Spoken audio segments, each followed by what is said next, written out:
5월 4일 월요일. 팀장의 두 얼굴. 한 중견기업의 팀장이 있었습니다. 그는 평소 우리 팀은 실력으로 평가받아야 한다는 말을 입에 달고 다녔고, 공정함을 자신의 원칙으로 삼는다고 자부했습니다. 어느 날 사원 평가 회의가 열렸습니다. 팀장은 한 사원에 대해 성과가 아직 부족합니다. 이번 승진은 시기상조입니다라고 말했습니다. 주변이 고개를 끄덕이며 분위기가 굳어가던 순간 누군가 조용히 귀띔했습니다. 그 친구 부사장님 조카라고 하던데요. 순간 팀장의 표정이 미묘하게 바뀌었습니다. 잠시 서류를 다시 들여다보던 그가 천천히 입을 열었습니다. 다시 보니 잠재력이 있네요. 조금 전까지 부족하다 했던 사원이 이제는 가능성 있는 인재로 둔갑해 있었습니다.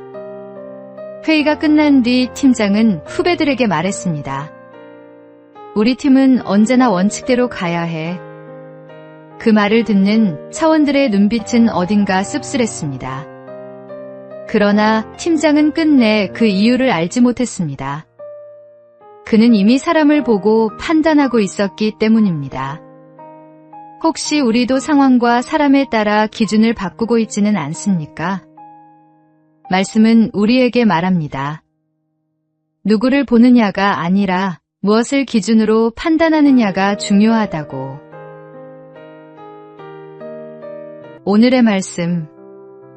너희는 재판할 때 불의를 행하지 말며 가난한 자의 편을 들지 말며 세력 있는 자라고 두둔하지 말고 공의로 사람을 재판할지며.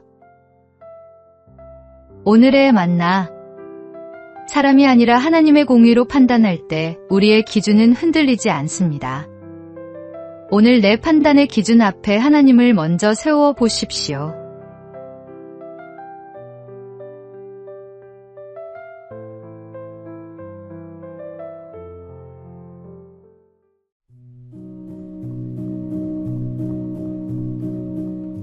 (5월 5일) 화요일. 달려가는 아이처럼. 어느 주일 예배를 마치고 나오는 길에 문득 발걸음을 멈추게 되었습니다. 예배당 문이 열리자 아이들이 제일 먼저 뛰어나왔습니다. 그중 한 아이는 주위를 돌아보지도 않고 오직 아빠만 바라보며 곧장 달려가 안겼습니다. 이미 아침에도 얼굴을 보았을 텐데 그 아이에게는 다시 만나는 그 순간이 가장 기쁜 시간이었습니다. 그 모습을 바라보며 문득 이런 생각이 떠올랐습니다. 하나님도 우리에게 바로 이런 마음을 바라시지 않을까 하고 말입니다. 우리는 종종 예배의 자리에서도 다른 생각과 시선의 마음을 빼앗기곤 합니다.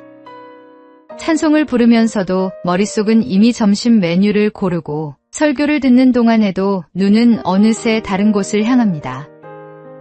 예배 시간에 앉아 있으면서도 마음은 이미 예배당 밖을 서성이고 있는 것입니다. 그러나 예배란 본래 아버지께로 달려가는 행위입니다.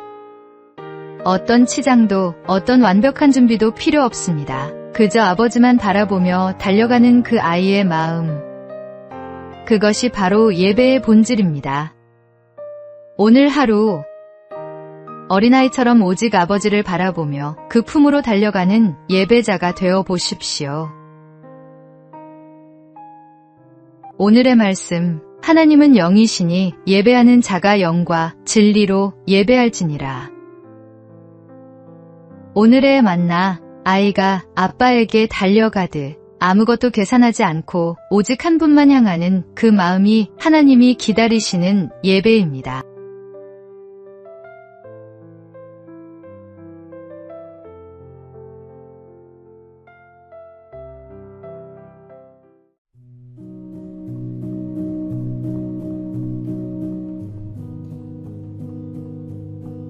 (5월 6일) 수요일.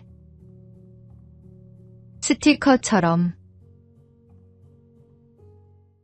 경남 거제도 칠천도 대곡교회는 스티커 모임으로 불리는 다음 세대 사역을 이어가고 있습니다. 요한복음 15장 4에서 5절. 내 안에 거하라는 말씀에서 차가 나요. 아이들이 예수님께 스티커처럼 찰싹 붙어있게 하자는 뜻을 담은 이름입니다. 말씀을 듣는데 그치지 않고 몸으로 체험하고 글로 기록하며 서로 나누는 것이 핵심입니다. 이 사역을 이끄는 차재철 목사는 아내를 암으로 떠나보낸 뒤 공황장애와 뇌경색까지 겪으며 무너질 뻔했습니다. 그때 성도들이 찾아와 말했습니다. 목사님은 떠나면 안 됩니다. 두 아이는 우리가 함께 키우겠습니다. 그 한마디가 그를 다시 세웠습니다. 불과 몇 해 전 5명이던 주일학교가 이제 17명으로 넘쳤습니다. 비결은 화려한 시설이 아닙니다. 직접 기타와 우쿨렐레를 가르치고 아픈 성도를 병원에 데려가며 홀로 사는 어르신의 보일러를 고쳐주는 작은 섬김들이 쌓인 결과입니다. 달란트를 움켜쥐지 않고 내어놓을 때 하나님은 그 작은 손 위에서 당신의 일을 시작하십니다. 오늘의 말씀. 내 안에 거하라. 나도 너희 안에 거하리라. 가지가 포도나무에 붙어있지 아니하면 스스로 열매를 맺을 수 없음 같이 너희도 내 안에 있지 아니하면 그러하리라. 오늘의 만나. 예수님께 스티커처럼 붙어있는 것, 그것이 신앙의 전부입니다. 거창한 결심보다 오늘 하루 그분 곁에 머무는 것이 먼저입니다.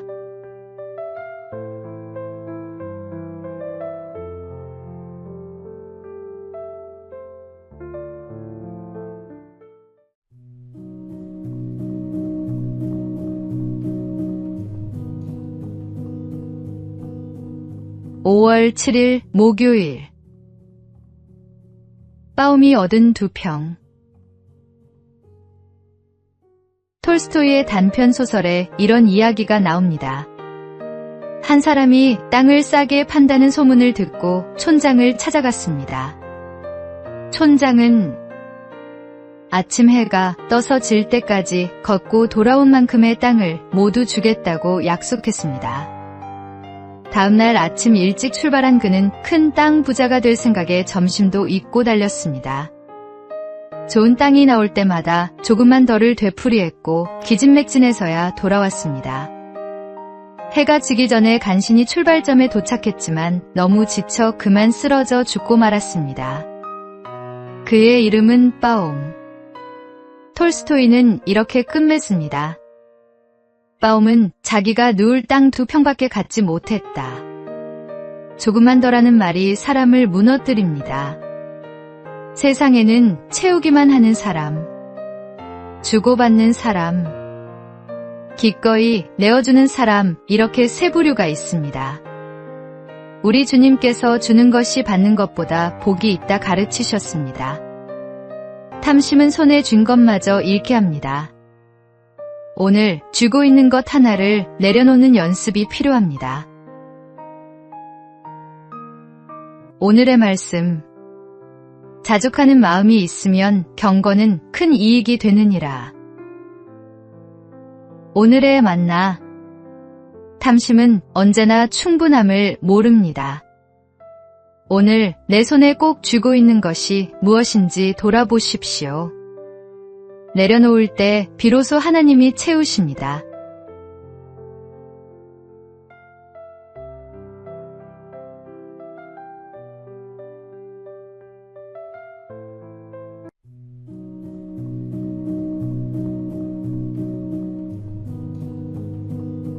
(5월 8일) 금요일.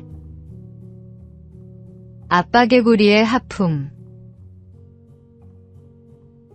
남부 칠레의 늪지에는 리노데르마르라는 작은 개구리가 살고 있습니다.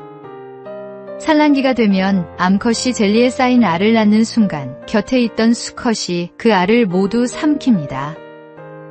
먹으려는 게 아니라 보살피기 위해서입니다. 수컷은 소리주머니 속에 알을 소중히 품고 기르는 동안 개구리 본업인 울음소리도 포기합니다.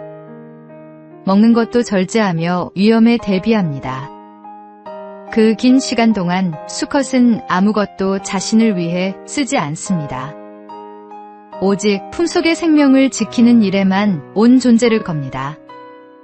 알이 완전히 자랐다고 판단되면 비로소 긴 하품을 하듯 새끼 개구리를 세상으로 내보냅니다. 아빠 개구리의 헌신과 보살핌을 통해 새끼들은 비로소 아름다운 세상에서 생명을 이어갑니다. 때로 우리는 사는 게 왜 이렇게 힘들까? 내가 왜 태어나서 이 고생일까 하며 부모님을 원망하기도 합니다. 그러나 지금의 내가 존재하기까지 부모님이 치른 헌신은 이 작은 개구리의 하품보다 훨씬 깊고 큽니다. 우리가 미처 몰랐던 수많은 밤, 부모님은 자신의 잠을, 꿈을 우리를 위해 내어놓았습니다. 그 헌신이 오늘의 나를 만들었습니다. 오늘 하루를 마치기 전 부모님께 감사의 말 한마디를 전해보십시오. 오늘의 말씀. 내 부모를 공경하라. 그리하면 내 하나님 여호와가 내게 준 땅에서 내 생명이 길리라. 오늘의 만나. 나를 낳고 기른 손들이 얼마나 많이 희생했는지 생각해 보십시오. 감사는 마음속에만 두기에는 너무 귀한 것입니다.